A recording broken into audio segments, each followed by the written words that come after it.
We are first introduced to Miss Delight in Chapter 3 inside the schoolhouse. Once we start to learn more about her, we quickly realize just how insane she had become. But she didn't always have evil intentions, rather they would be forced out of her due to an unfortunate situation. Yet, her story is a lot deeper than that, and the schoolhouse was not as normal as it might seem. It actually played a huge role in the development of the orphans' minds. So let's take a deeper look into Miss Delight and uncover some of the sinister intentions within the schoolhouse. In 1976, Elliot Ludwig founded Playcare, Playtime Co.'s very own on-site orphanage. Elliot claimed this would bring joy, inspiration, and smiles to all children who enter those doors. However, the real reasoning behind this orphanage was anything but friendly. Rather, this was to house orphans with the intent of using them as test subjects for his experiments. Now, Playcare was not just an orphanage. It had everything a child might need, like a toy store, playhouse, counselor's office, home sweet home, and a schoolhouse. It was Playtime Co.'s very own ecosystem beneath the surface. The schoolhouse is where the orphans received all their education, ranging from kindergarten all the way to high school. That being said, Playtime Co. was able to control everything the orphans would learn. Stella Graber and Leith Pierre had overhauled the curriculum in a manipulative way that added more content centering around Playtime Co. They stressed that it was important the orphans knew about the company's history and philosophy, as well as the role Playtime Co. played in their lives. To the children, Playtime Co. saved them. At least, that's the picture they were trying to paint.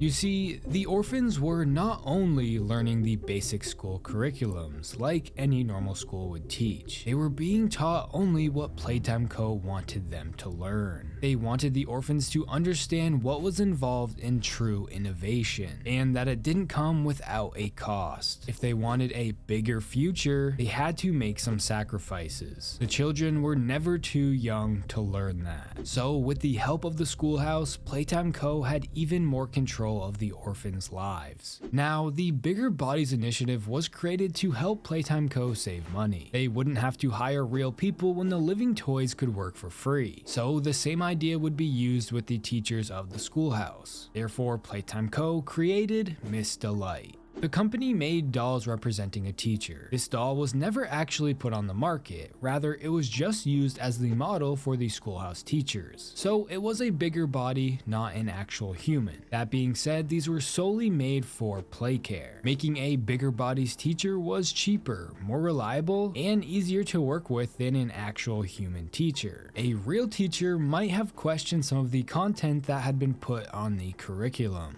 Playtime Co. could influence these living toys to teach the orphans anything they wanted. Therefore, the company had complete control over what the children were learning. Like I mentioned before, the children would be taught the basic school subjects like math, science, chemistry, history, and things like that. But Miss Delight would also teach them other questionable things like toy making, puppetry, playtime games, hide and seek, and others. But you get the point. These are activities, not lessons. It got to a point where the kids were being taught nonsense, nothing that could really further the growth of a child's mind. But that's exactly what Playtime Co. wanted. These are children's activities, and they wanted the orphans to stay young forever. So as their bodies grew, their minds would stay young. That's the point of their curriculum, to stay young forever. That being said, a child's mind is very easy to manipulate. So Playtime Co. would manipulate them into understanding the company's ideas for innovation, brainwashing them into thinking the Bigger Bodies initiative was normal, telling the children it's okay to be experimented on, how catnap is not evil, and the red smoke is harmless. All with the help of Miss Delight, the company's very own teacher. She would not question any of this. To her, this is all normal. Teaching the children useless and questionable content was what she was made for. Well, her and her other sisters. Playtime Co. created 8 identical Miss Delight Bigger Bodies. That number could be higher, but for all we have seen, there is 8. Miss Delight was actually the first living toy to resemble a human, and also did not get a toy counterpart. She She has golden hair and a red bow tie that sits on top of her head. She always carries a huge smile with big white teeth and red rosy cheeks. And of course, she has an iconic red and white polka dot skirt. No matter what, she is always smiling. Miss Delight was designed to appear loving and friendly, something a kid would want to spend time around without questioning it. These teachers considered themselves all sisters and would refer to each other as such. Each one would teach a specific school subject. This is told to us by the Miss Delight cutout from chapter 3, how she tells us to find her sisters to learn facts across a variety of subjects. This specific cutout tells us about Earth and human anatomy, but what's interesting is the audio mentioning human organs. Why do I point this out? Well, human organs are known to be transferred to the bigger body toys. Therefore, this could be hinting that they were teaching the kids about anatomy because of this. It subconsciously makes them a little more comfortable with the bigger bodies initiative and the process of the transfer. Now, these teachers were very kind and gentle towards the students. They would speak in sweet voices to try to keep the kids calm and happy at all times. Since it was all she was made for, Miss Delight was eager to spread knowledge to the children of Playcare. However, this kindness wouldn't last forever, as all good things must come to an end.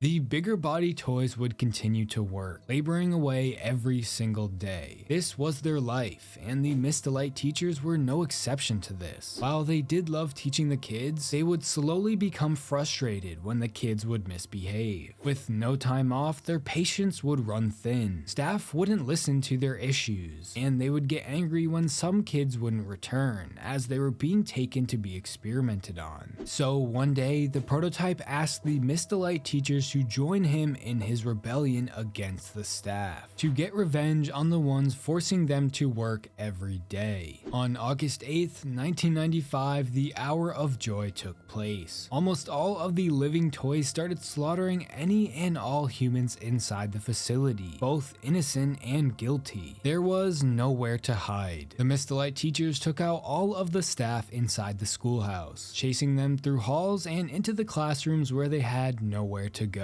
What happened to the students? Well, it's assumed Catnap took them away to keep them safe, but we will come back to this. After the dust settled and the Hour of Joy massacre was over, the toys would drag the bodies down underneath the factory and feed on them for the following years to come. However, this was not the case for the Miss Delight teachers, and what happened to them would start their descent into madness. For weeks, the teachers would stay inside the schoolhouse, feeding on the corpses that didn't get brought underneath the surface. In other words, the ones that they killed and left inside. The schoolhouse was all they knew, so why leave if everything you need is already there? That being said, the other toys stayed away from it. Perhaps they knew just how evil these teachers could truly be. Without the children, silence filled the empty halls, and any small noise would sound as if they were shouts. The once alive schoolhouse was now dead, with its only inhabitants being the ones that killed it. The sisters would often startle each other, as this emptiness was something they had to get used to. One day, Catnap came and locked the front door. The Miss Delight sisters were now trapped inside. Now, with nowhere to go and limited food, the sisters would slowly start to change. More specifically, the Miss Delight we meet in chapter 3. Her mental and psychological state would begin to deteriorate. Catnap would knock on the front door but wouldn't speak, only breathe. Miss Delight would call out to him, only to get no response. She would spend hours wondering if Catnap was the one that locked her inside. This would slowly spiral through her mind, causing her to feel like she needed to protect herself. So she crafted a weapon, using sharpened pencils, a ruler, tape, and twine. She called it Barb. This was a primitive act, but she needed a way to protect herself if the door ever opened. To her, whatever locked her inside was not friendly. This is an example of her mind slowly starting to descend into madness. She was getting paranoid, built a weapon out of school supplies, and even named it Barb. This gave her someone to talk to. In her mind, this weapon was now a real person. After some time, the sisters would eat the remaining bodies and argue over what was left. They started glaring at Miss Delight and judging her. They noticed she had begun to change and act drastically, so they singled her out by blocking the kitchen doorway in hopes that she would die first. Once dead, her sisters could eat her body. This means Miss Delight was now isolated from the rest. The empty pit in her howled for food. Hunger filled her mind as she could not think of anything other than how hungry she was. This caused her to lose most of her strength. She could barely move. But Barb would speak to her. Barb would give her strength. Miss Delight had completely lost her mind at this point. Being increasingly paranoid and deprived of food would cause her to go insane. It got so bad that she started holding conversations with Barb, an inanimate object. But her descent into madness did not stop there. As Barb would start to influence her, she figured something out. If she stood completely still, her sisters would think she was dead. Barb convinced her that she needs to eat. The other teachers would never see this coming. She would do anything to stop the hunger. And her plan worked. This is exactly what she did. She relied on this tactic to ambush the other teachers and consume them to satisfy her hunger. She ate her sisters to survive. This gave rise to a twisted obsession for bloodshed, to the point of targeting any innocent being if given the chance, even the kids she once taught. Miss Delight was now fully insane. Following her transformation into a psychotic cannibal, one day the front door opened and something entered the schoolhouse hall. Barb and her found Catnap standing there waiting. He saw the aftermath of locking the sisters inside, how Miss Delight was the last one standing. But Catnap seemed oddly glad to see she was all that remained. It was almost as if this was his plan. At this point, filled with anger and agony, Miss Delight wanted to kill him, but she knew she was no match for his size. So they made a deal to take care of each other, more or less a truce. They would report what they saw to the other and to the prototype. This would be the best way to ensure her survival in what's left of the playcare. But Miss Delight was still curious about the kids, asking Catnap where they were and if they were in the same place as the employees, meaning dead underneath the facility. They were not with the employees, but they were in fact safe. She would then ask to see the students. However, Catnap would not allow her to see them because he knew she would kill them all. Like I said before, she now has a twisted desire for bloodshed, no matter who it is. She even says this herself. Are the children safe? Yes. Can I see them? No. And that was it. That's all he'd tell me.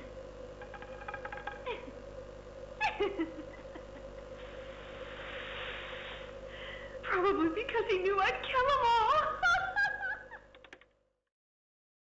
Miss Delight would remain inside the schoolhouse for years, surviving off of what Catnap brings her for food, until one day in 2005 when we step foot inside of her home. When we first enter the schoolhouse, we hear her speaking on the intercom. She tells the students to remain in their seats until the bell has rung, and not to go into the halls without a hall pass. So clearly she still acts as if the school is still up and running. Depending on how you interpret this, it's both interesting and or sad. She might have just lost her mind so much that she still acts as if everything is fine and thinks we are a student, hence why she spoke on the intercom. Or it's a sad reminder of the life she once had. She could miss teaching and doesn't want to let that go, so she chooses to act as if the students are still around. That being said, you could say there is still some sanity that remains intact inside of her, as she urges us to leave the school for our own safety, noting that Catnap would not be happy if he found out we were here. But instead of telling Catnap that we are here, she gets overtaken by her desire for bloodshed, mentioning how we act a lot like the other humans because we don't listen. She wonders if our screams will sound like theirs, and looks forward to finding out. So her plan was to hunt us down for her enjoyment, to listen to us scream for help while she enjoyed another meal of human flesh. This is when we see her for the first time. Her appearance has changed drastically. She no longer looks kind and friendly. Her face has withered away, exposing the teeth and gums inside of of her mouth. You'll notice her teeth are different from her other model. The former are very large and obviously fake, while these look like real human teeth. This could just be a design choice. She is part human, so the devs likely adjusted her look and gave her human teeth to fit the build. Or what if it's much darker than that? What if she actually ripped the teeth out of the human she killed and stuck them inside of her mouth so she could eat human flesh and bone properly? Now, we don't know exactly what the bigger bodies were eating before the Hour of Joy, so I'll let you decide on that one. Regardless, she clearly has human anatomy and is completely falling apart. This destroyed look pairs well with her destroyed mind. Her mental and physical state are both torn apart. Now, to stay on the topic of eating, you might have noticed that there are stocked vending machines all around the schoolhouse. There are even untouched snacks and candy bars on the desks. Yet, after all of these years, they went uneaten. If Miss Delight was so hungry, why didn't she eat this food? Well, like I mentioned, it's never actually said what the bigger bodies ate before the Hour of Joy. However, it is theorized that the toys only crave human flesh, as Harley Sawyer tuned Boxy Boo's appetite to this, so maybe they were feeding the toys humans this whole time, or they made some kind of food for them. Regardless, Miss Delight not eating this leftover human food confirms she truly craves human flesh. Now, throughout our time in the schoolhouse, Miss Delight tries her standing still tactics on us, hoping that we think she is dead so she can attack. However, this does not work, and as we are about to escape, she drops the act and chases us down while we look at her. From this, it's clear that she will do anything to catch her prey. But we close the door just in time and watch as she gets crushed, killing her instantly. From here, the prototype takes her body away and makes her a part of him, just like the rest of the dead toys in the facility. This is the last time we see or hear of Miss Delight.